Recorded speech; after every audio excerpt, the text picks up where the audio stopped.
Today we're gonna talk about the layers of the Earth.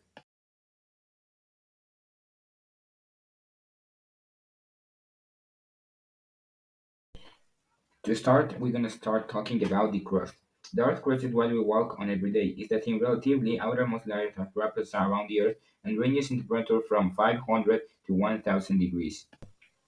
The second part is the mantle. Just below the crust lies the mantle. The mantle is a semi-liquid sort of like malleable plastic and makes up 84% of Earth's volume.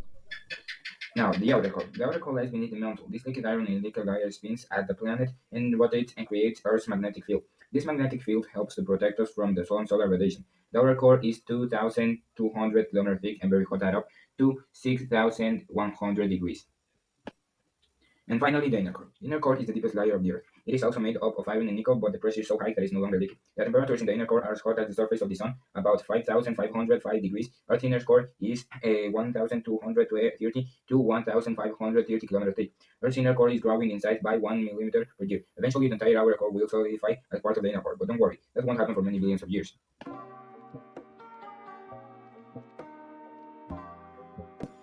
Now we're gonna talk about the atmosphere. The atmosphere is the blanket of gases that surrounds Earth. It is held near the surface of the planet by Earth's gravitational attraction. Argon, oxygen, and nitrogen form the three main constituents of the atmosphere. The layers of the atmosphere. The layers of the atmosphere have five distinct layers that are determined by the changes in temperature that happen with increasing altitude. Layers of the Earth's atmosphere are divided into five layers as exosphere, thermosphere, mesosphere, stratosphere, and troposphere.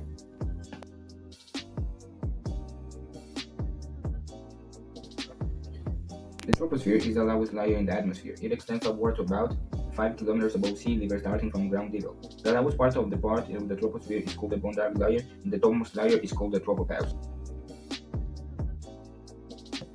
Above the troposphere lies the stratosphere, which extends from the top of the troposphere to about 50 kilometers above the ground. The ozone layers lie within the stratosphere. Ozone molecules in this layer absorb high energy ultraviolet light from the sun and convert it into heat.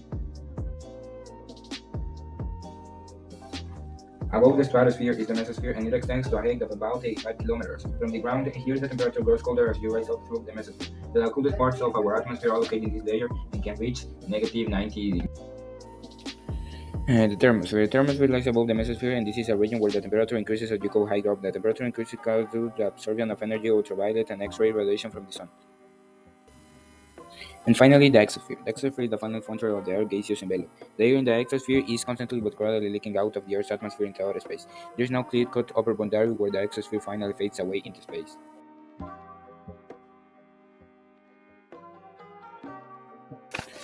Now we're going to continue with the hydrosphere. A hydrosphere is the total amount of water on a planet. The hydrosphere includes water that is on the surface of the planet, underground, and in the air. The geosphere. The geosphere is the Earth itself. The rocks, minerals, and landforms, the surface and interior below the crust, which varies in depth from about 5 kilometers beneath the ocean floor to up to 70 kilometers below the land surface, and pressures are high enough for the formation of base-like flow of elements. The biosphere. It is formed by the whole life supporting ton of the Earth, where the atmosphere, the hydrosphere, and the lithosphere interact and make life possible on one planet.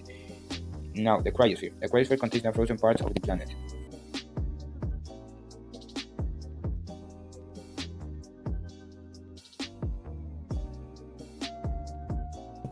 Now it's time to talk about the tectonic plates. From the deepest ocean trench to the tallest mountain plain, tectonics explain the features and movement of the Earth's surface in the present and in the past. The types of plates by moving. There are three ways in which plate boundaries meet, and each one triggers a unique geological fluid. Convergent boundaries occur when plates collide into one another, where those plates meet. Earth crust crumbles and buckles into mountain range. For example, India and Asia came together about 55 million years ago to create the Himalaya mountains. The divergent boundaries are tectonic boundaries where plates diverge or are took apart.